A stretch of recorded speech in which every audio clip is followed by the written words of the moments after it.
under open meeting law, executive session exemptions number 2, 3, and 7 to discuss strategy with respect to collective bargaining, as an open meeting may have a detrimental effect on the bargaining or litigating position of the public body, and the chair so declares. Move to the executive session to conduct strategy sessions in preparation for negotiations with non-union personnel and to discuss superintendent's contract and to reconvene in open session. Peter Davis, second. All right, we're gonna do a roll call vote.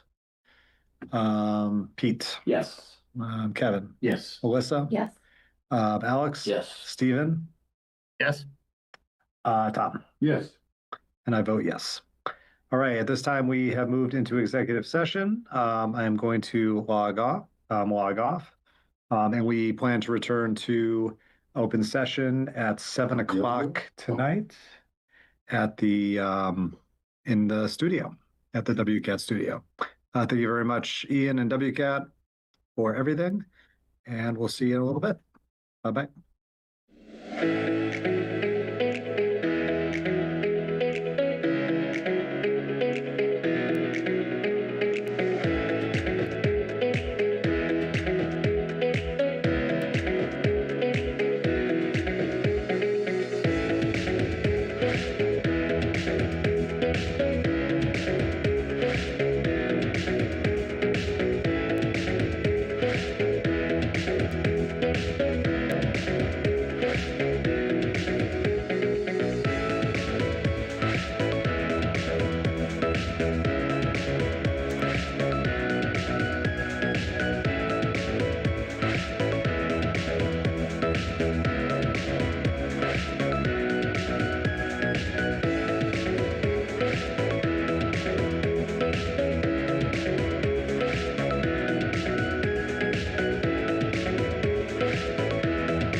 executive session and return to open session. Next item on our agenda for tonight is Pledge of Allegiance. Ask everyone to stand up. I pledge allegiance to the flag of the United States of America and to the republic for which it stands, one nation, under God, indivisible, with liberty and justice for all.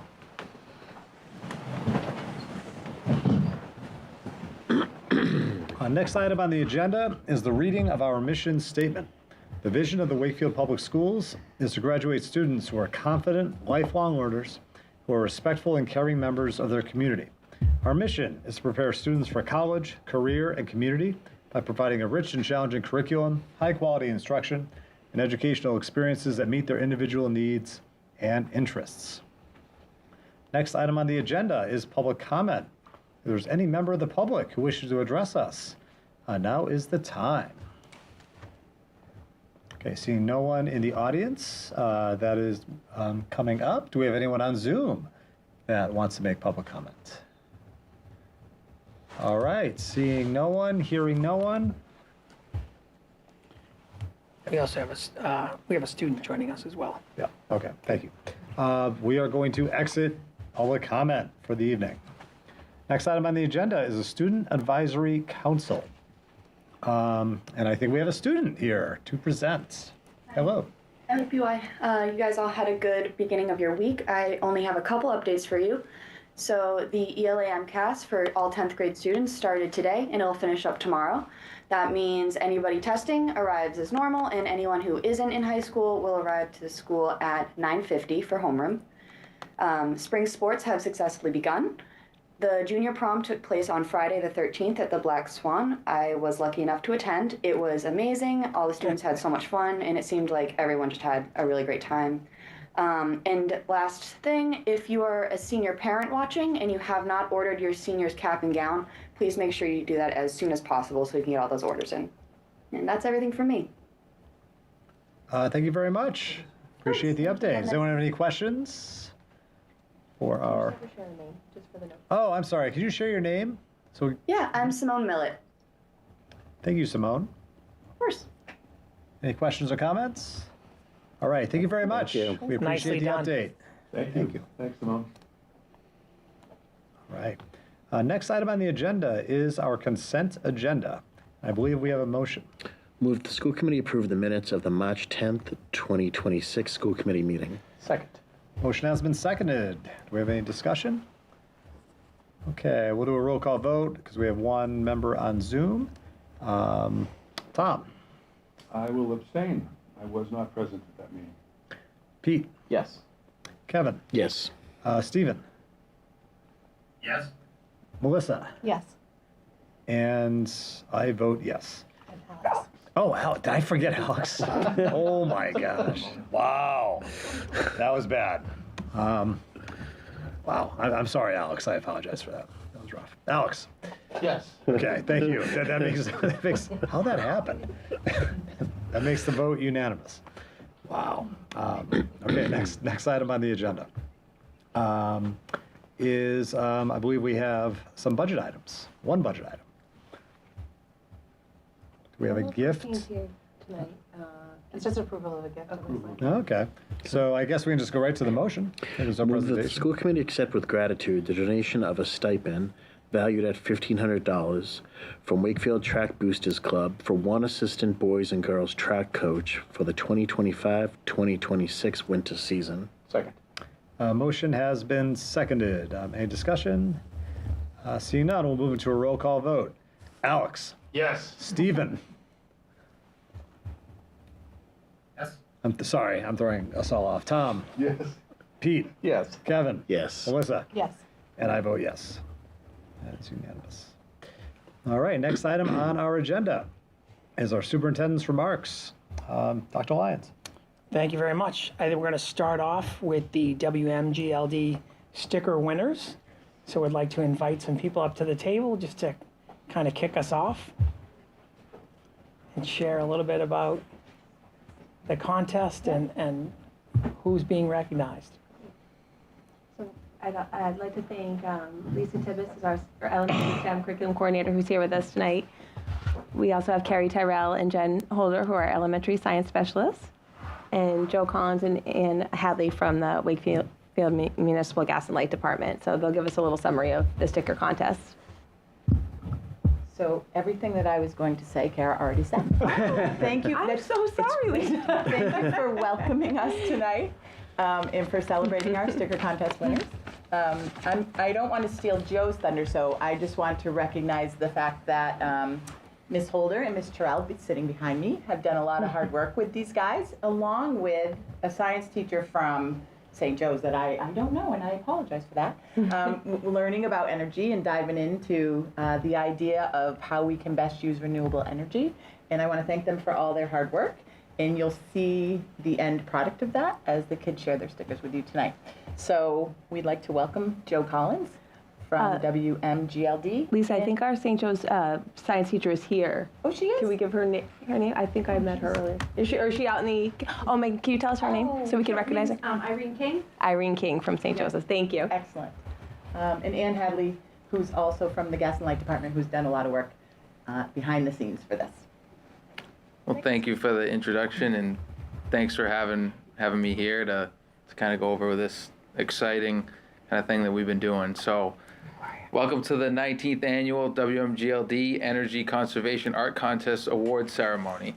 The contest began as an essay contest back in 2007, and now it's kind of morphed into a different format, which is now a sticker contest. And so this year we had close to 300 submittals of artwork for the energy conservation stickers. And these were from fourth graders in all 4 elementary schools and the St. Joseph School. The judging was difficult because there's so many great drawings. And so it's awesome to have so many great drawings to go through. Before we recognize the winners, I'd like to give special thanks to Lisa Tibbetts, elementary STEM curriculum coordinator for Wakefield Public Schools and art project director, the 4th grade teachers, Beth Coppinger, who's the principal of St. Joe's, Doug Lyons and Kara Morrow, who are the superintendent and assistant superintendent of the Wakefield schools, and then just the school committee and all the students and parents as well. So this year's contest started back in the fall during Public Safety Energy Week in October. And our general manager, Pete Dion, spoke to all the 4th grade classes via video, explaining what energy conservation is and the measures that Wakefield takes to conserve energy and what the students can help and how the students can help out. So a couple of weeks ago, after the meeting with the panel of judges, the student winners were announced. Tonight is the big finale of the whole process. Showcasing the hard work and the talent of the students and everybody who was involved. So we're excited to be here. The students will be presented with a certificate, a poster, a window cling of their artwork, and I mentioned the certificates already too. And I would like to also give the school committee a large poster as well as the wall clings of all the artwork too to put up as you guys see fit. 39 entries were selected and actually are on the posters, of which 7 of them were selected as the winners and here today. So without further ado, I'd like to announce the winners and give them their certificates. So we have Ruby DiPaolo.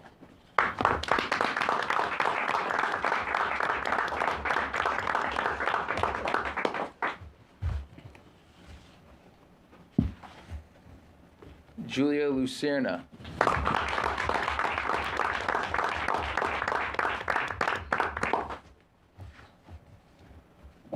Madeline Mantelos.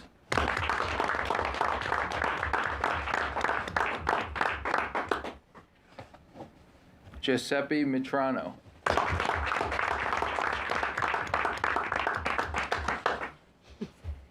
Amara Ojobo.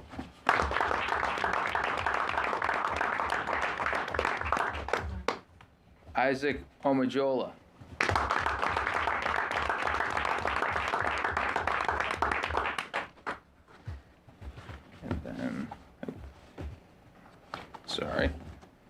and then Julia Scafidi, who's unable to be here today, but Julia Scafidi.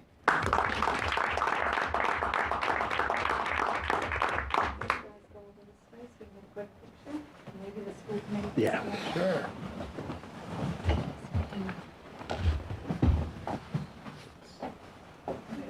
Was that it?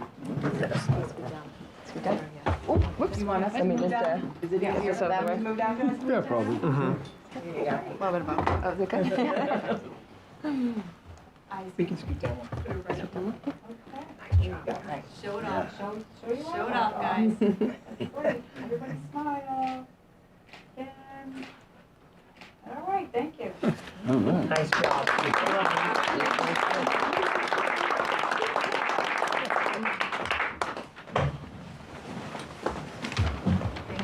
Thank you, Lisa. Thank you, Joe. And you don't mind that we leave? Yeah. Great Thank you job. so much. Thank you. Thank you so much. Thank you so much. Thank you. Appreciate it. Bye-bye. Thank you. Thank you. Good stuff.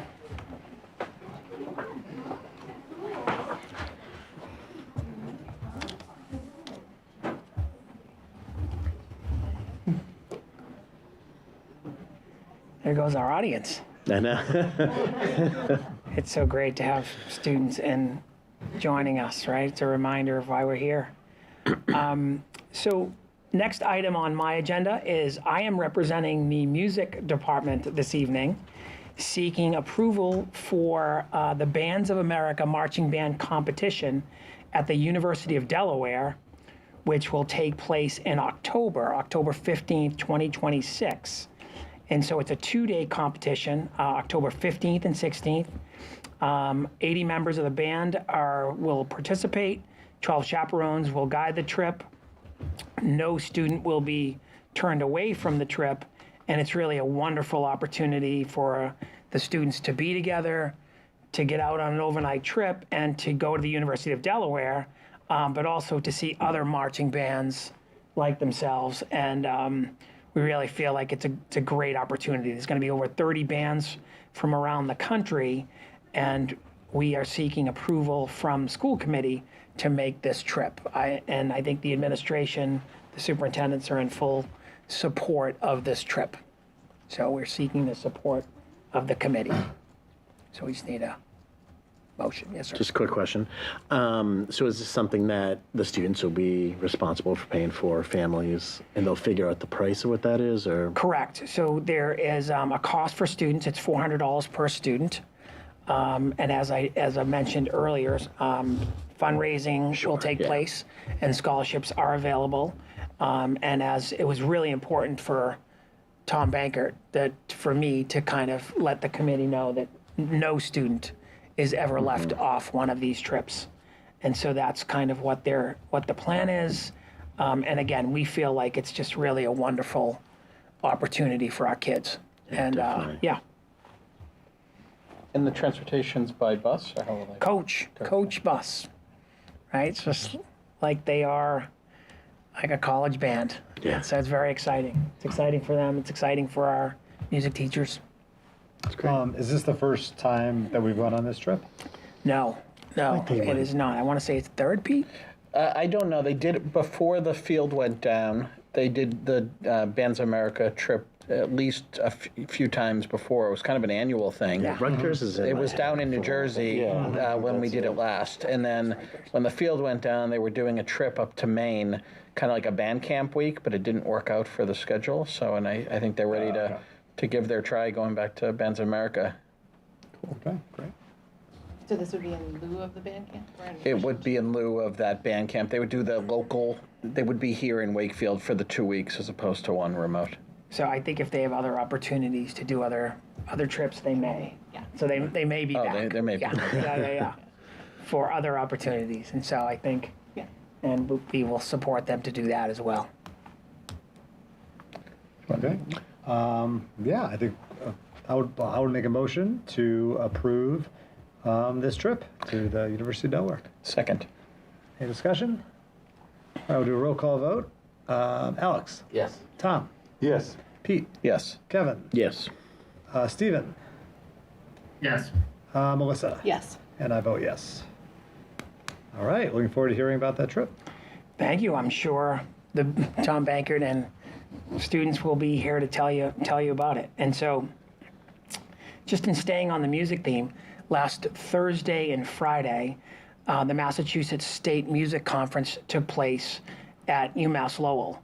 And on Thursday, March 19th, Tom Bankert was presented with the 2026 Lowell Mason Award, which is an annual award presented to recognize outstanding members of the Mass Music Educators Association who have been significant leaders and have made important contributions to music, music education, and MMEA. This is a significant recognition, and we couldn't be happier for Tom to be recognized in that way. And so we think that this award is well deserved. And Anna Morell, I think, won it last year. So like the fact that Wakefield is so well represented in this space is really a tribute to the hard work of so many. So that took place on Thursday. On Friday, at the conference, Caitlin Brigante, Samara Schwartz, and Chris Zinni presented a professional development offering, Cultivating Trust in the Music Education Classroom. And they are, three of our very best, right? And so the fact that, Tom was recognized on Thursday, we have, three of our very best music educators presenting on professional development on Friday. It's really just terrific. And, it's just, I can't say enough about this. And so, the next bullet for me is just to kind of highlight a new opportunity. So I heard from Kim Smith about 3 weeks ago, our former superintendent, Dr. Smith, who reached out and shared an opportunity to be part of a group of, at that time, just a few superintendents. Now many have joined, but to join, she is a leader in the Arts Learning Group. And so it's a statewide Massachusetts organization dedicated to ensuring K-12 students have access to high-quality arts education in music, dance, theater, media, and visual arts. There's a House Bill 4297. It's called the Lowell Mason Act, which ironically is the same name of the award that Tom won on Thursday. So the Lowell Mason Act will allocate, the bill, the way it's created, is to allocate 1% of Chapter 70 funds for arts programming through coalition building, advocacy, and public education. Lowell Mason, often called the father of American music education, pioneered music instruction in the United States in the early 19th century. Again, arts learning is really a leader in this space, and there's no mystery that they kind of got Dr. Smith involved, and who is kind of tapping into a lot of her old relationships. And I think she has quite a few districts on board right now. I'm happy that she reached out to us, and we are one of the first involved in the coalition. So we will let the school committee know and let the public know how the bill is progressing through Ways and Means. And so that's a quick update there. And so the next item on my list is, yes, sir. Say, what's the house number again, the bill number? It is 4297. Yep.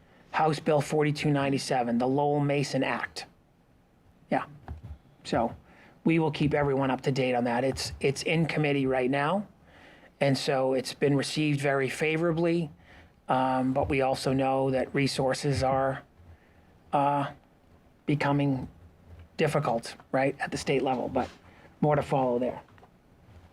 Any questions on what I've shared so far? Yes. Not a question, just want to pass my congratulations on to Mr. Bankert. We've spoken about him many times during our school committee meetings, and Wakefield's very, very lucky to have such a commitment to both arts and music. And you can take it for granted, thinking, I've said this before, thinking every district in Massachusetts has similar programming.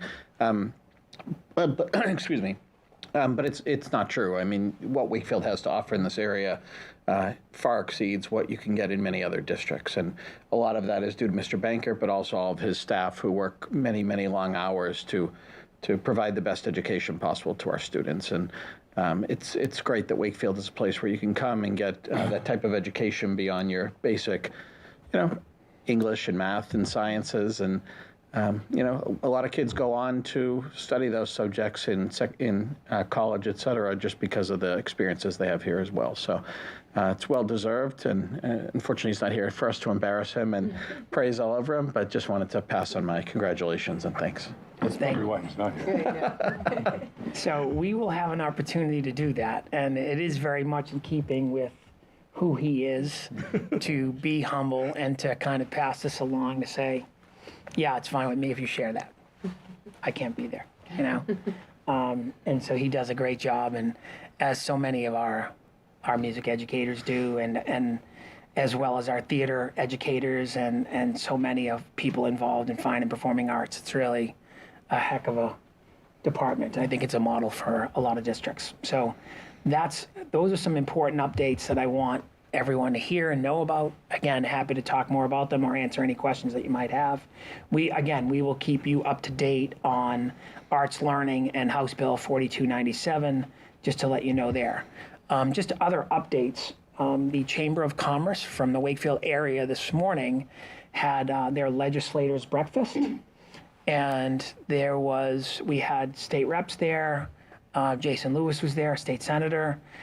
We got an update on, what they're trying to address at the state level. They talked about housing, talked about public transportation, talked a little bit about schools, and they talked about higher ed. One of the reasons that I was there was to advocate for the structural deficit that is getting increasingly wider by the month due to special education increases, as well as increases in transportation, increases in kind of healthcare, as well as increases in contracts, right? So we like other districts are trying to do the best we can with what we have, but one of the things that has been a goal, and I'll talk about this in my next bullet when I talk about goals and what we're doing to address those goals. One of the things that we've kind of committed ourselves to is just, learning a lot more about state funding, state grants, with the increased uncertainty from the federal government. We are trying to become more proficient and more successful in really advocating for different bills to, for example, better support circuit breaker that would better fund special education and transportation specifically.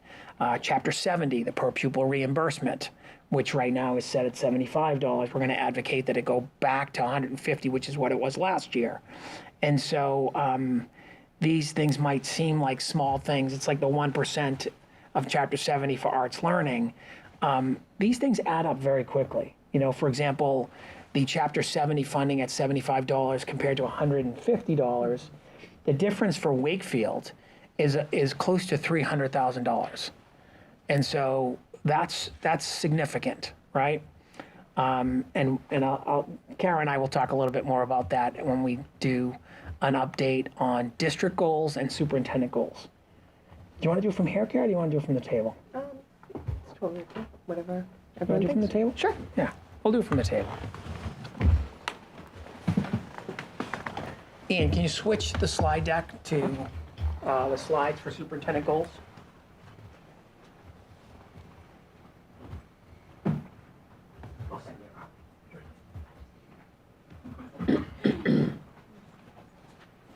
Do you have the click? Yeah. Yep. Perfect.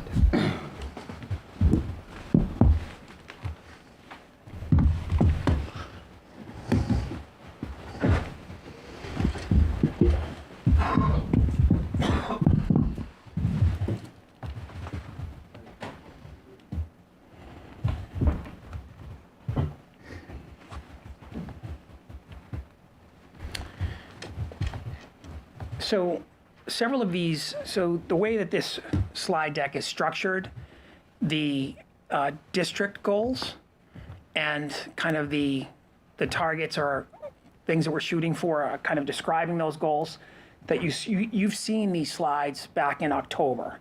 So this is an update. So after every goal, the third slide after every goal will be an update on that goal. So we've sent this to the committee, and kind of there'll be additional information provided as well. And so one of the things that's really important to us is to align all of the work that we're doing. The district instructional strategy, which you've seen, which is a 3-part research-based strategy, which comes from Elizabeth City's work out of Harvard Graduate School of Education. School improvement plans align with the district strategy. Teacher professional practice goals, that's PPG, professional practice goals, and student learning goals also align with school improvement goals. And we've been working really hard this year on classroom practices. And you've heard over time the curriculum coordinators, the coaches, and the liaisons talking about the work that we're doing, getting into classes, working with instructional leadership teams, and also working with principals to make sure that there's more coherence and consistency across all levels, elementary, middle, and high, and all programs. So one of the big pushes that we've made this year with curriculum is to make sure that there's greater consistency in our substantially separate special education programs, and also special education support and goals that we're providing that need curriculum accommodations as well. Next slide, please. So goal number 1, quality teaching. So this comes right out of standard 2, right? And so teaching all students, right? So one of the things you'll see in the superintendent rubric, or actually the teacher rubric as well, is the notion of teaching all students and making instructional practices and curriculum accessible and equitable.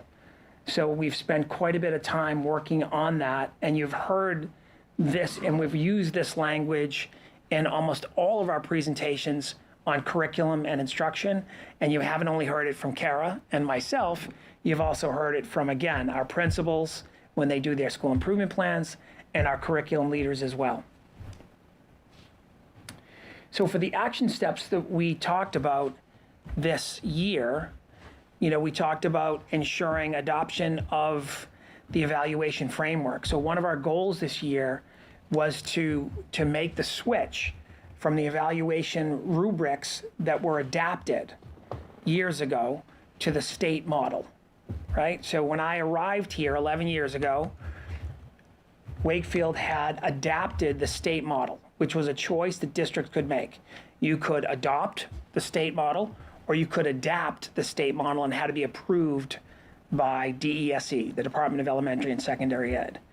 When that took place, what happened was a lot of districts got out of step, because over the years, as rubrics were updated and as rubrics became specialized for different positions for faculty and staff in districts, the rubrics that the state was producing was just better and better, right? It's just a better product. It's like and so a parallel might be an updated curriculum that's more accessible, right? That's more in line with current standards, right? And so one of the things that we had a committee, and on that committee, we worked collaboratively to look at those rubrics over a 2-year period, and we worked this year and adopted the state model. So we're really pleased about that. What that will do for us is that will put better, more up-to-date rubrics in the hands of other faculty members that really didn't have a rubric that matched what they did for work. So we're particularly pleased about that. So, Do you want to go to the next slide? do you want to? I don't know if you want to say anything about this. No, I think you covered most of it. I think the Supervision Evaluation Committee, as Doug mentioned, did the work to do the compare and contrast and analyze the Wakefield model versus state. And then that committee has stayed together this year to make sure that we're staying connected and communicating well on implementation of the state model, how that's working out. It was a really nice opportunity for us to reset expectations across all of our schools, make sure that everyone was on the same page, that we were all, using the model, supporting the model in the same ways administratively and in our conversations with teachers. So I think it's been a really nice reset for the district. Yeah, great. Do you want me to just go to the Sure, update section? please. Yeah. So the update here, we continue to work on this model, the new supervision and evaluation model, with the committee that we've developed, and so with the new rubrics that we've brought in, as much as it's a better product, what it also has shown us is that there's also a lot of area for growth in this space, right? How we are evaluating teachers, right? It needs to be done thoughtfully. Feedback needs to connect, right, with what the teachers are doing. Appropriate time needs to be given for improvements to be made. And we need to progress monitor students. And I think we've been doing that more effectively across the board. You know, in terms of curriculum and instruction calendars, that's something that we distributed at the beginning of the year. We've done curriculum and instruction visits almost weekly at every level. And so we're particularly pleased about that small move, right, of just walking with curriculum coordinators, principals, getting into classes and kind of getting a snapshot of what instruction looks like and feels like. When we do those walks, those are just kind of snapshots, moments in time. Those are not evaluative walks, right? We're not going there to kind of, as a group, evaluate instruction in a moment in time. We are more doing that to kind of gauge how are we doing, right, thoughtfully. How can we better support curriculum, or how can we better support professional development for teachers? So we're particularly pleased about the progress that we've made toward this particular goal. Instructional leadership team meetings are also held monthly, focusing on data, improved feedback, and building leadership, right? And so our ILTs that are at the school level have become instructional leadership teams, but also leadership advisories to the principal, right? That has thoughtfully given pretty candid feedback about what we're doing and how we can improve.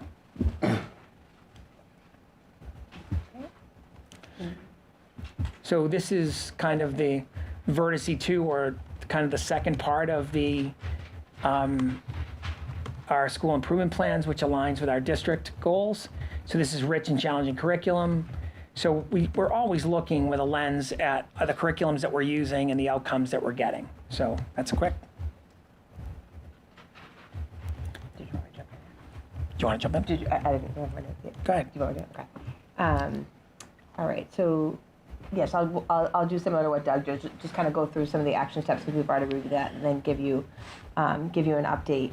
So the elementary curriculum leaders team, that was something that came out of our last couple of curriculum review cycles, just feeling that we needed curriculum leader representation at the elementary level.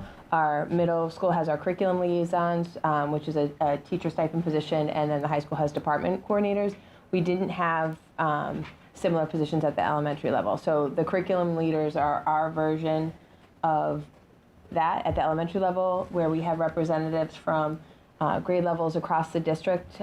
This year we merged, so they're looking at all of our subject areas at elementary, and setting out time monthly to meet, to plan ahead, to revise, to discuss curriculum implementation, how things are going, and then bring that back to their team. So it's worked out well. It's still something that will evolve over time, but we think it's a great start right there. Next, we talked about, I'm just going to toggle between this slide and the next slide just so I can move it quicker.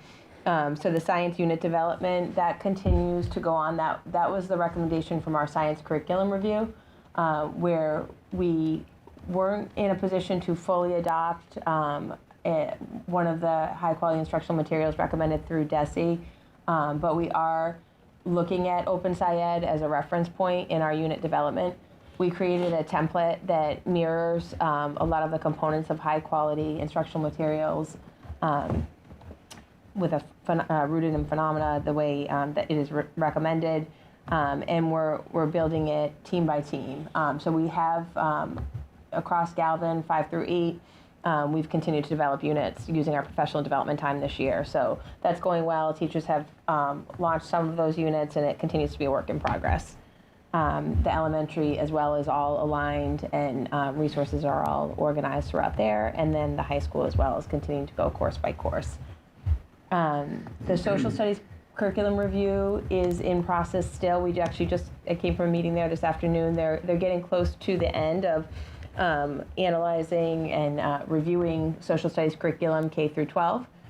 So we will have that process probably wrapped up in the next month or so, and the group is scheduled to come to school committee to share the review process and the recommendations. But it's a great team made up of teacher reps, curriculum leaders from across the district.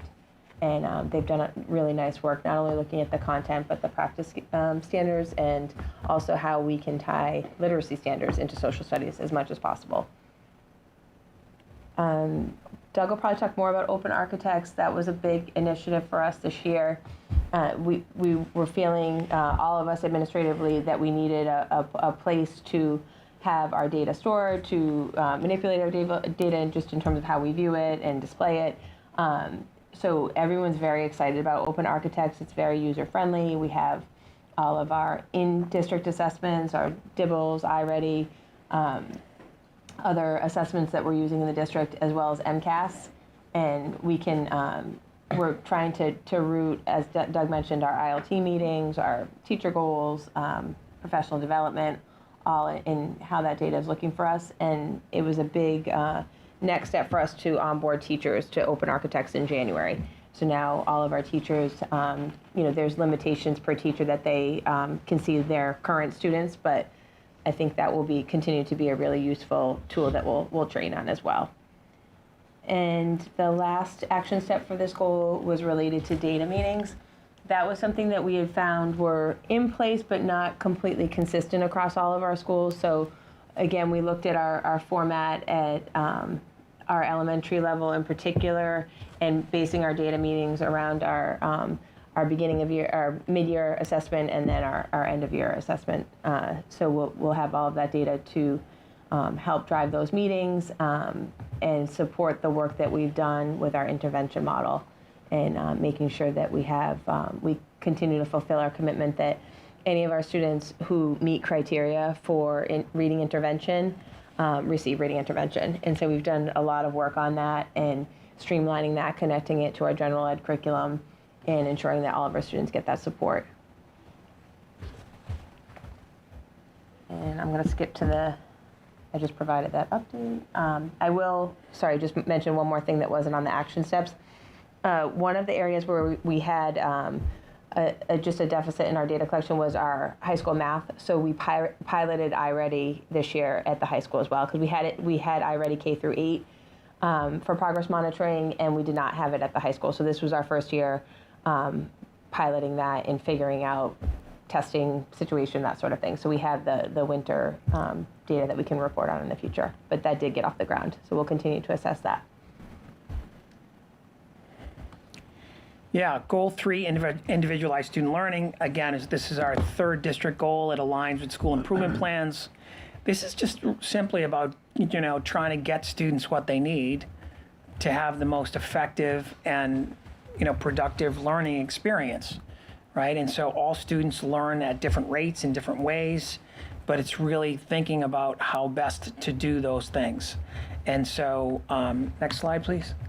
So the action steps that we were talking about initially when we presented this was kind of to continue program development and build on and refine special education programs, right? So this is something that changes year to year depending on students that are rising into grades or into levels, right? So as students rise from elementary to middle and they populate different programs, we need to accommodate and meet students where they're at when they come. And so I think we've done a really good job in that space. We're also kind of wanted to plan and thinking about, supporting this work with our special education leadership, right? And as part of that, we created with the labor subcommittee the assistant kind of director of special education.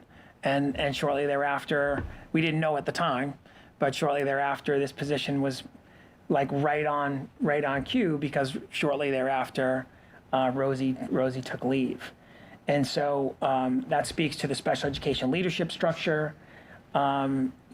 Expanding targeted intervention is really important. I think some of you heard last week Kara and Shannon Blacker talk at the budget workshop about kind of how we're intentionally providing intervention support, right? We're not waiting for students to fail. Districts that don't have the resources to provide intervention in ways that we have and will continue to do, have waited for students to stumble, waited for them to fail, and then students often can end up on IEPs when, if you provide service early, if you provide reading intervention services or math intervention services or social emotional supports early on, you can often catch students and kind of keep them on track, keep them on grade level. So we're going to talk quite a bit about that, right? And next slide, please. Yep. So we've made quite a bit of progress in this space, I feel like, with faculty and staff and with leadership, and through the support of school committee and the labor subcommittee. I think we've been particularly proactive and innovative in kind of meeting the challenges and demands that we're facing. I do think we need to continue to provide targeted WIN support. That's intervention support in grades K through 8, especially in math and literacy.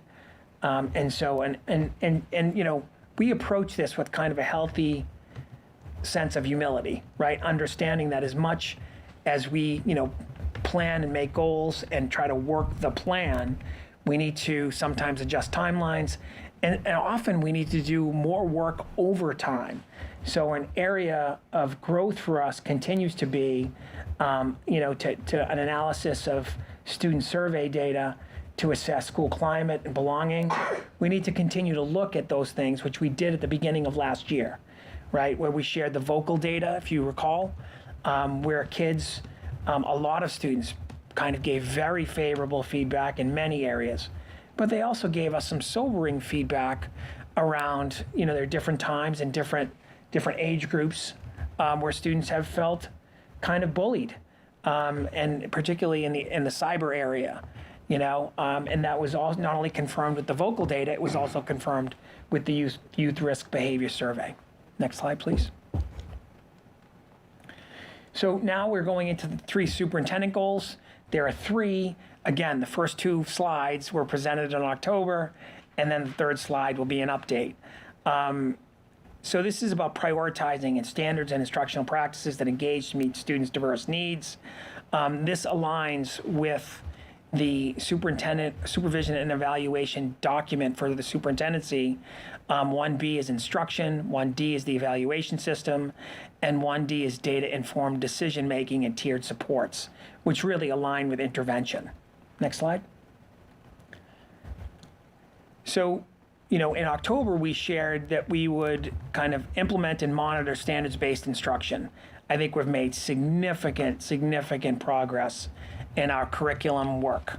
I think you've heard from Kara, you've heard from me, you've heard from plenty in this area. Happy to provide any additional information that you might need to kind of fill that out, but I think we've done really nice stuff in that space. And so in terms of personalized learning, I think we've touched on that.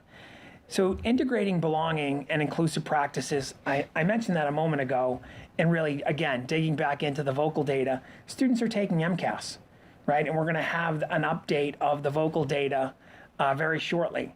And so we look forward to sharing that with you. Next slide. So I think we've made significant progress on this goal and on the elements and indicators highlighted at the beginning. We're pleased about the progress that we've made here. The instructional walkthroughs has resulted in improved curriculum implementation, stronger classroom instruction, collaboration between school and district leaders, I think has improved dramatically. Kara mentioned Open Architects. So Open Architects is a dashboard that has tremendous capacity. It doesn't only store assessment data, it also stores attendance data. And one of our goals this year, if you recall, was really trying to address chronically absenteeism, right? And what we're doing about that. So we have been doing that, and there'll be more information as we close out the year. So we've made improvements in a number of areas and measurable gains in student performance and increased attendance, but it needs to be better. I don't think we're resting, and I think we're going to be able to measure kind of the gains that we've made at the end of the year. And I also think that those measures are going to become baselines for future goals.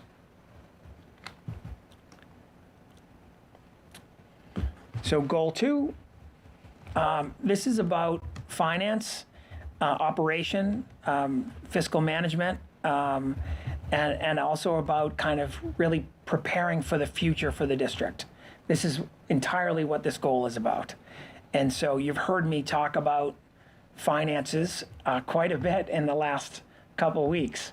And so I appreciate all of your support in the area of in helping us put together what we think is a responsible, largely a level service budget. And we appreciate the support and that you provided with us or to us at the budget workshop the Saturday before last as well.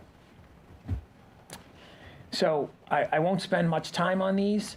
And so again, these align with kind of the work that has needed to be done and also align with our NEASC accreditation and the building of a new high school, right? We're also planting the seeds, and you've heard me talk about this in regard to, so how do we creatively address the space needs at Doyle? We're turning away people. We're talking about bringing one classroom online this year, maybe another classroom online next year at Greenwood. But we're going to start slow and work through it. So that's kind of where we're at. We're also looking very closely at the Greenwood, not as a year project, but as an 8 or 10-year project. And so, one of the things that I included here was the last bullet is about ongoing work on facilities to continue to address and better understand space needs, not only in pre-K, Doyle, as well as using the Greenwood facilities assessment to create a statement of interest, which is the kind of the key there to get into the Mass School Building Authority, to the MSBA grant. So, and the hope would be that we could submit something my goal would be September of 2028. So that's just looking ahead. So, goal 3. So this goal is really about communication and how things change in the school. Communication needs to change to adapt to those things, right? And so I don't know if you've had the pleasure of seeing, for example, the video shorts that WCAT is now putting out on different meetings, right? They're particularly informative. They're 2 minutes, and they give a summary of a meeting. Really, really a great tool. But we are kind of thinking in those same spaces about how we are accommodating students in their social emotional well-being, but also how we're communicating what we're doing and how we're connecting with students and families about how we can help and support them. Next slide, please. And so this is just kind of expanding on what I think I've already shared. And so the update in this space is we need to strengthen communication. That's what bullet 1 is about. We need to use data effectively. So you all have asked for data in different ways, and we've tried to provide that in different ways. Sometimes we've really hit the mark, really, and other times we've missed, which has given us feedback like we need to be better. We need to communicate. We need to package data differently. I know we presented the vocal data last year, and I think it was coolly received. And I think the gentle feedback was, can we revisit this? And the answer was yes. And we got some feedback in between meetings to say, like, we'd really like to hear more about A, B, and C. Like, that's an example of that. And so an area of growth for us next year is just really, so one of the things that we're really looking a lot at is really more efficient grouping and scheduling. And so how we group students and how we schedule students it dictates class size, it dictates needs of groups, it dictates balance of groups, right? And so it also dictates staffing, right? And so we figure the reason that's there as an area of growth is because there's quite a bit involved with that. And I think it kind of aligns with resources, human resources, right? Teachers. It also aligns with our budgets. So, the more effectively we can do this, I think the more effectively we'll be able to serve students and also do it in a way that is fiscally responsible. But that's quick, and that's it. So again, I know we went quickly, and I know that this update is timely, right? Because we're kind of doing a review of where we are at and how I am progressing with not only the district goals, but also the superintendent goals. So again, happy to answer any questions you might have. Are there any questions from the committee on anything in the presentation? Okay, I have, Stephen. Yeah, thank you. Going back to the sort of goal one, when we were talking about sort of assessments and looking for the exact word. Basically, I'm curious how we moved from having our own standards of measuring to moving to the state standards. I'm curious over that because I know that you used to do checks every year to make sure that we were still in line with what the state standards were, even though they were our own sort of set of metrics. I'm just curious if you could talk about, did we see the level of the state's sort of metrics rise to where we were comfortable using them as a benchmark, or I'm curious. You're referring to supervision and evaluation rubrics? Yes. So I think it's a better, more refined product, right? Yeah. So what we created initially was great, but we're not the Department of Education with 12 people working on this document year round, right? And so they just have more manpower to update rubrics, to kind of create better rubrics, to change formats so that you prioritize different things. And so I just think that, when they both came out, when the adapted document from Wakefield side by side with the state document, when they first came out, I think our document was every bit as good, if not better, right? But I think what just happened is over time, they got feedback like, we don't have rubrics for our counselors, check. We don't have rubrics for different positions, check. We don't have updates from different positions, check. We don't have, updates that also align with new standards, check. We don't have, different standards or rubrics that align with student outcomes, right?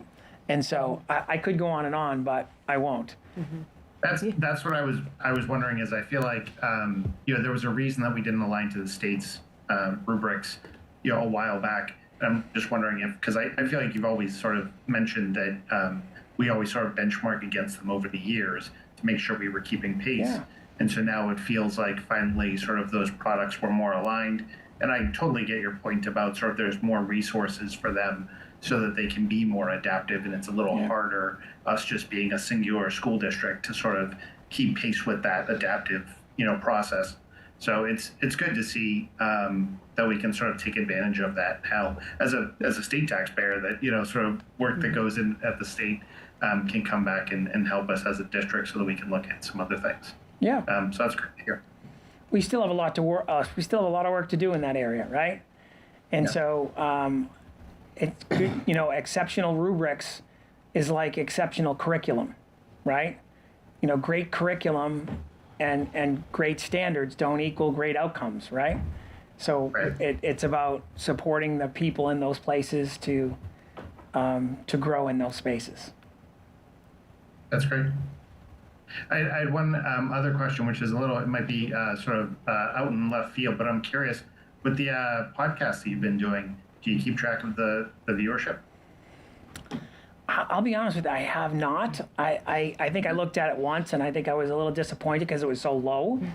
But I think what we need to do, I think the next step for that podcast Kevin brought ratings up. is to do what they do here at WCAT, is just crop it and make a video short and get that out. A good idea. Yeah, I was asking around the realm of like, did you find that certain topics were getting more viewers than others, and was that sort of forming sort of what you talk about? Since Kevin Fontanella has joined us, I think viewership is up. It might have doubled. Brilliant. That means Brilliant. 8 people are watching. That's great. Thank you for the update. Appreciate it. Thank you. Appreciate the questions. Does anyone else have any questions or comments? Alex? Sure. Just on the first district goal, just in talking about like the action steps and ILT meetings, just wondering, because you talked about coherency and consistency around the district, those building-based ILT teams, are they provided with kind of like a year-long script of topics to address that comes from like a district ILT, and that they kind of go through, or they just put it together as they going throughout, or just, I guess, connecting those, the coherency with what the district's looking for? To God, that was my question. Do you want me to jump in? Go. Yeah. So I think that's been a focus to be more organized. They're reflected on our, this year was the first year where we, Doug had referenced the curriculum and instruction calendars for the year. So to provide teachers, curriculum leaders, admin, just a year-long view of when everything is happening, when our professional development is happening, when our department meetings are happening, when our curriculum instruction visits will happen, when ILT and data meetings will happen, assessment windows, that stuff. So it's all in one document and mapped out for the year. So yes, the ILT is planned with the 4 schools together, the principal and the curriculum leadership group, and they're I haven't been as involved at the building level planning, but I know that they're organizing their topics together. And so our curriculum coordinators can move around among the 4 buildings at the elementary level and be present there. And then our middle and high ILT is a combination of our curriculum liaisons, curriculum coordinators, teacher reps, and the high school is the department coordinators and the curriculum coordinators and admin. So they're all trying to mainly stay focused on the school improvement plans and what the goals are within there and how they can enhance that work at the building level, if that helps. But does that answer your question? Yeah. Good. There's a second question in regards to just like HQIM. Yeah. And so in regards to like in all classrooms, right, HQIM, how do we determine HQIM, right? So like in particular, like HQIM, if we're looking for, we look through curated lists on DESE and what's approved, and but like with science curriculum, where we're generating our own, how do we qualify that as HQIM? What are the standards to qualify our own, created curriculum as HQIM? Kara's pulling up a slide right now. Well, I'm just pulling up. So I don't think we can necessarily call it HQIM but we tried to create, kind of mirror the components. Science was hard because there weren't as many models offered whereas ELA, math, we had a couple of different resources to look at, select, compare. Science, we didn't have as many. Open Science is kind of the big piece here. But we did agree on a unit planning template that everyone's to follow that has, different stages, big picture, outlines the standards, big ideas, the anchoring phenomenon, and then just goes on to map out essential questions, practices, etc. I won't bore you, but it's a consistent template that everyone is using that is vetted by the curriculum coordinator, tweaked as needed, and used as a reference. So that we're just at least getting a little bit better with aligning and being on the same page across grade levels and classrooms. So great question. And so just so that everyone knows, HQIM, I know you all know, is high quality instructional materials, right? And these are high quality instructional materials curriculum, right? Is, research-based curriculum that has provided positive outcomes for students, right? And so that is kind of what that is. And so Joanne Marks, I will tell you, has done really exceptional work in that space.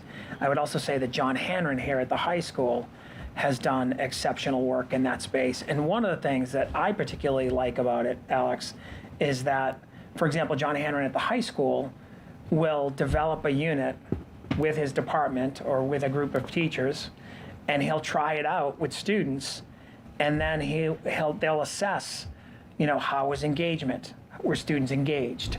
Could students access it? So what I like about kind of the Open SciEd and the work that Joanne Marks is leading is it creates this kind of feedback loop where they're trying it out. Whereas sometimes with curriculum, I think sometimes you can say like, well, it can feel like a prescription. Like I did A, I did B, I did C. When if you don't take the time to kind of check not only where you are, but where students are and where you think they are, I think sometimes you can get lost in that space.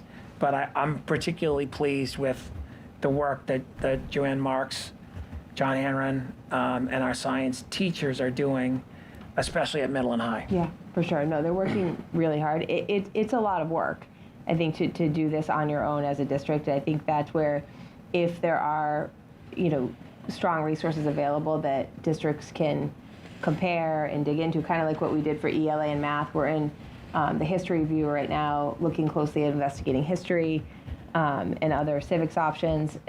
It's ideal if you can get a high quality instructional material that's already been developed by curriculum developers. And then what they have within them are different instructional moves that help increase access for students of all learning abilities. And it has common language built in, things just, it just makes the alignment piece much easier. But we are trying to at least have clear expectations and consistency for the grade levels where we don't have HQIM options offered, from whatever the state's putting out through Curie Ed reports. We're going to run into that as well in the social studies review for K through 2 and then 9 through 12, just trying to figure out if we're not adopting and implementing a high quality instructional material, what are the expectations going to be at those levels for curriculum content and instructional practices and what we want to see in our classrooms. Thank you. Melissa? I just had a random question about the high quality instructional material that we're developing in the science units. Yeah. Who owns that intellectual property? Like once it's developed, is that Wakefield? Wakefield Public Schools. Yeah. So we have we built in a budget for that as part of our review process. We always have a budget that's accounted for whatever the review recommendations are. So the way we looked at the science was whatever we didn't spend for purchasing of materials, we've spent primarily on professional development and teacher time for development of those units. Is there any thoughts about packaging it once we're done with it? We'll see. Yeah, I mean, I don't know if you can do that. This could fill a budget gap, We just want to do it. Looking for another revenue source. Right now, we're looking at doing a great job teaching it, right? And so, one thing at a time. Like I said, And so it was a random question. No, I think it's a great point, and I think someone might be watching tonight and just think it's a great idea. I have my new gig, my new side hustle. Yeah, no, I think again, Joanne Marks and John Hanron, but Joanne is like so talented. They're just, and they live this. So we're very fortunate. So Thanks. Any other questions or comments? Okay. I did have one other question. Oh, sure. You talked a little bit during the superintendent goals about ongoing assessment of student counseling and support services and how that's improved. I was wondering in what way that improved and what we were doing before how and is what we're doing student now. support services? Yeah, it says ongoing assessment of student counseling and support services has improved and will need to continue to improve next year. So I was just wondering what that looked like. Yeah, and so professional development for our counselors. So we have a clinician that does clinical supervision for our counselors. So that's a significant improvement. Our counselors have had a voice in kind of creating their their improvement, their PD calendar, right, and what they're working on. And so they've done different things collaboratively, and they've done different things individually to progress. The Donna Cossack, who coordinates that group, along with a few of our stipended counselors, have really kind of created a dynamic space to provide what they need, but to also provide the clinical supervision to kind of for us to reflect on, okay, I'm seeing this many students. What does that look like? What are the topics? How am I keeping track of progress? So that's what leads me to say those things. And so, do I think we need to continue to kind of improve in that space? I do. But we've also done a pretty good job. I would argue our counselors have done a good job recruiting interns to come here, whereas a short time ago we didn't have any interns. And we were short counselors, and we had a 0.5 counselor at Walton, where the teachers used to say, like, what happens if someone needs counseling support on an off day? You can only get support on certain days of the week. So now there's a full-time counselor there. So I think resources are more available. The kind of the opportunity to get clinical supervision and reflect on the work that's happening is there. More coherent professional development is there. There's grant money to support that more effectively. There's more stipends available in that place in that space for professional development and to support individuals throughout the year. So all of those things lead me to believe that we're dramatically more effective than we were a very short time ago in that space. Thank you. Any other questions or comments? I've got 2 questions/comments. One, very happy to hear about the instructional visits. I think, that's a really valuable practice to do.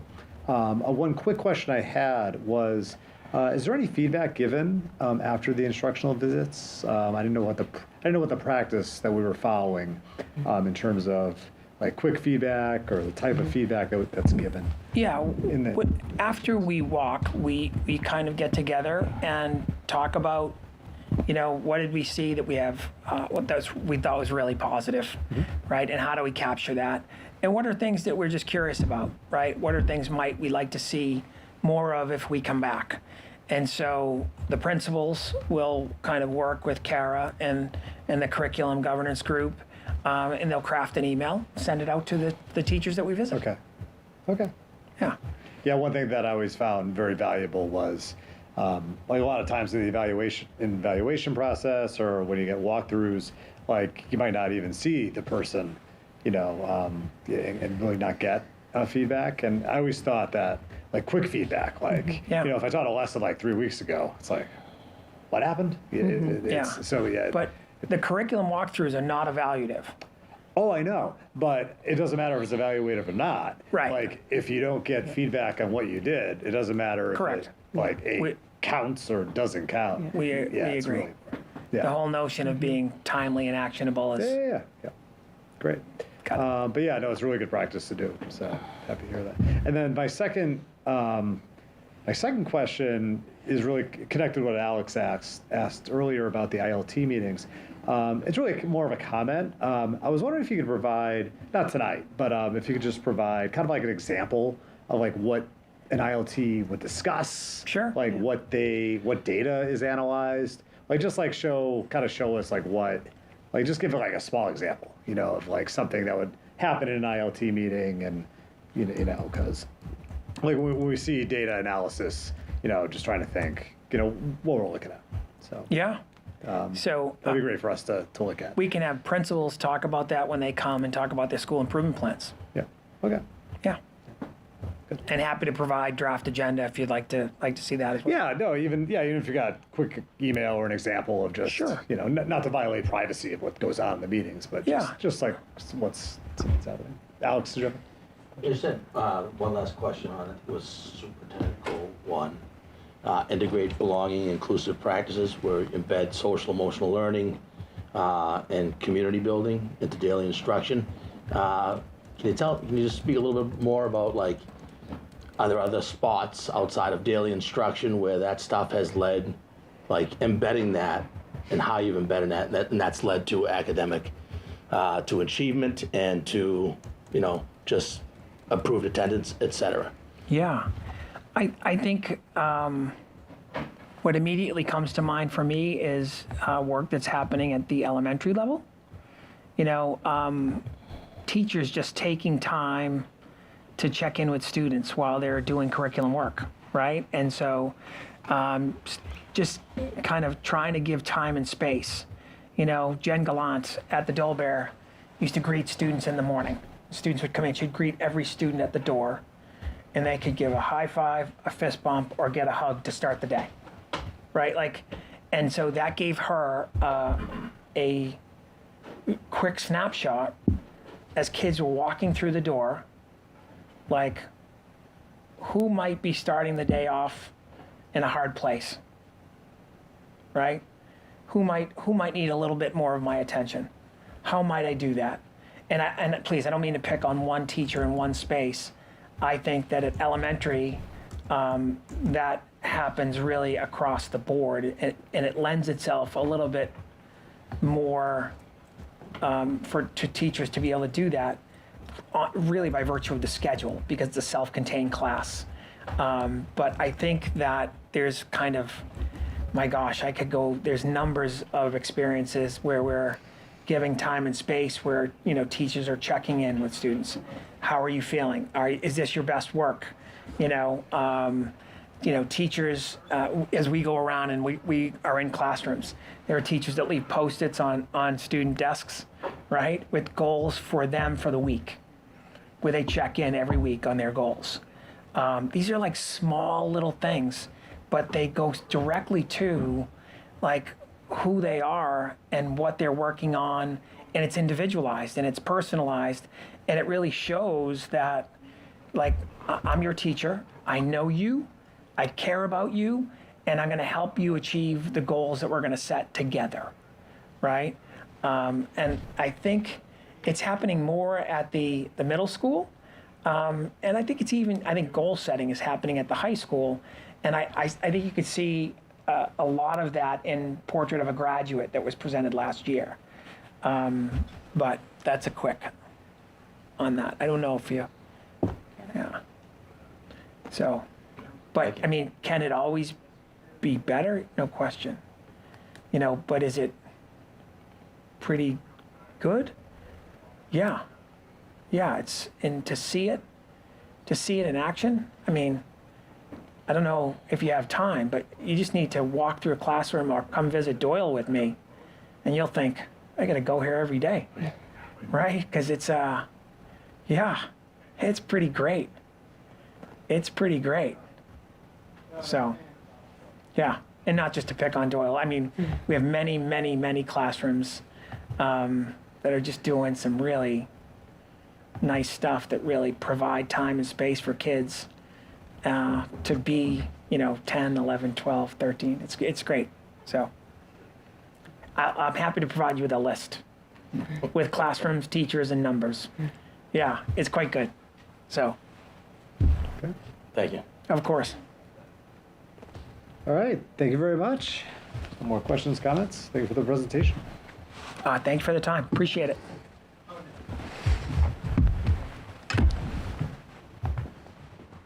Okay. So Dr. Lyons, I assume you're good? You're all set? Okay. Next item on the agenda are my comments. First thing is tomorrow evening at 5 o'clock is our budget hearing. And what the budget hearing is, that every town in Massachusetts, every school committee has to have a budget hearing where basically the public is invited to make comments on the budget that has been presented by Christine and the school committee, the school department. And that's at 5 o'clock tomorrow on Zoom, right? So that has been posted. But I definitely encourage anyone, the public, that has any questions or comments on the budget to please attend at 5 o'clock tomorrow. And again, that's at Zoom, so it's not here in the studio. Okay. My second second comment is we had a budget workshop with the Finance Committee on March 14th at the high school. And I believe this is the second year that we've done this. I don't think it's our third. I think it was the second straight year we've done this. And I just want to say, and I think this was Tom's idea. Yes, Tom, take credit for it. Thank you. Okay. And Drag you out on a Saturday morning. Great. Yes. Well, there were donuts. But yeah, this is a great idea. I really think that this is a great way to build relationships, with the members of the Finance Committee, members on the town side.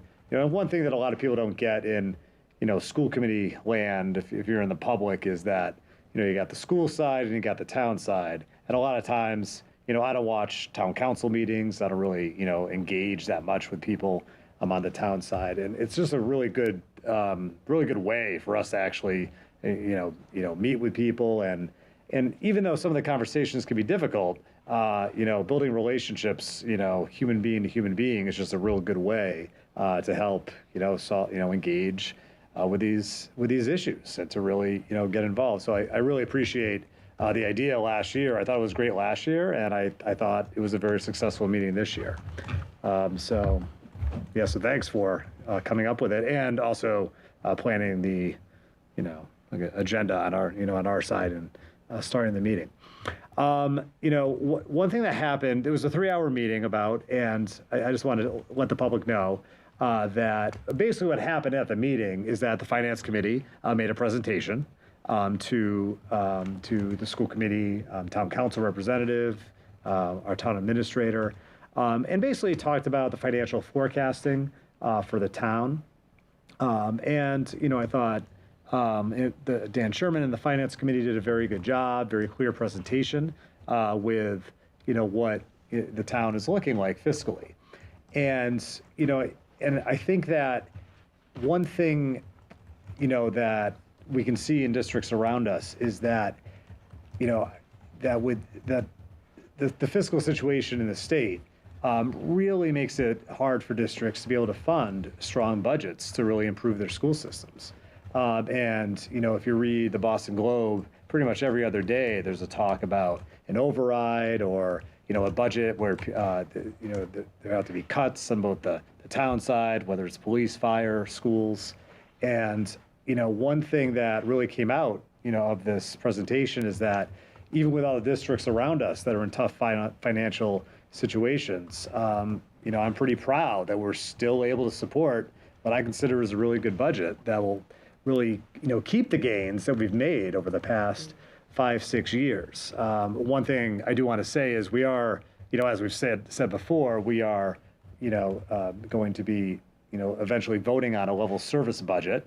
We're not really adding anything to the budget, but I think what gets lost in that is that because we've made so many gains, over the last 5, 6, 7 years, that this budget is going to really enshrine those gains. It's going to keep those gains stable for our next fiscal year, which I can definitely attest. Many districts are not able to do, and I think that's a testament to both our school department, but also the town side in supporting the school department in really being able to fund these budgets. So I thought the Financial Committee did a very good job with their presentation. I thought Dr. Lyons and Christine Bavagna did a great job with our presentation to them, talking about costs, that can sometimes be unforeseen. I know we talked about out-of-district special education costs a few weeks ago or about a month ago.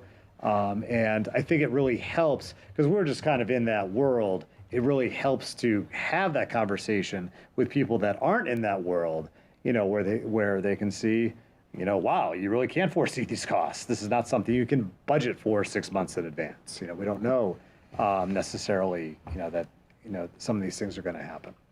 I thought it was really good, and looking forward to seeing this process keep going forward up to the climax at town meeting in May. But again, tomorrow at 5 o'clock is the budget hearing, and that's for the public, right? The public to come and give any feedback that they have. Okay. And yeah, I think, oh, I'm sorry, one more thing. The presentation that Dr. Lyons and Kara just gave for the update is, we are going to be doing a formative assessment for Dr. Lyons' basically performance. One thing that we asked for was an update of the goals that were presented in October. And I thought, thank Dr. Lyons for providing that presentation and updates to the goals. And just want to remind the school committee to ask any questions on the presentation tonight or ask for any feedback that they need. All right. And that is it for me.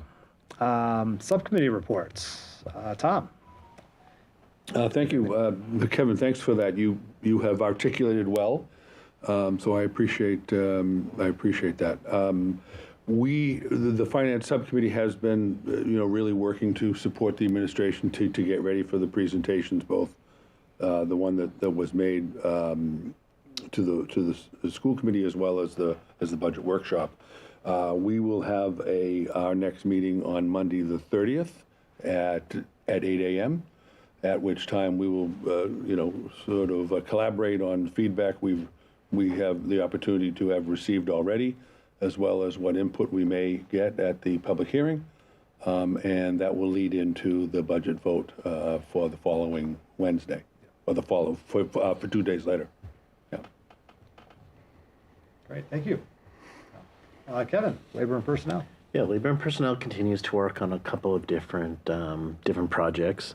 We met last Monday. Kind of the goal of that meeting was just to continue discussions on the superintendent's contract and contract extension. We continue that conversation, of course, with the larger committee today during our executive session.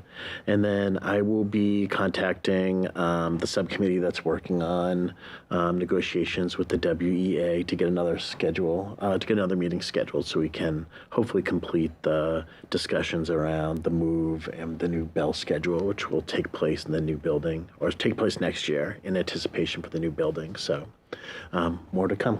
Great, thank you. Stephen, Student Services. Student Services has not met since our last. Okay, thank you.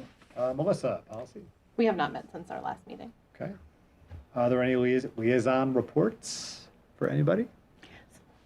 Melissa. The Youth Council is having a meeting tomorrow, and they're seeking members for next year. So if you are, I believe it's over 14 and interested in representing youth issues to the town, please reach out to Liz Parsons and check on their Instagram page. You'll find information on how to apply. Cool, thank you. Next item on the agenda, future dates. We will have a school committee next week. Right now, it's tentatively scheduled for Wednesday, April 1st at 5 o'clock. That could change, but we're going to get that done really quick so it can get posted if we did change the time or the date. And the purpose of that meeting is for us to vote on the budget after our budget hearing that we're having tomorrow.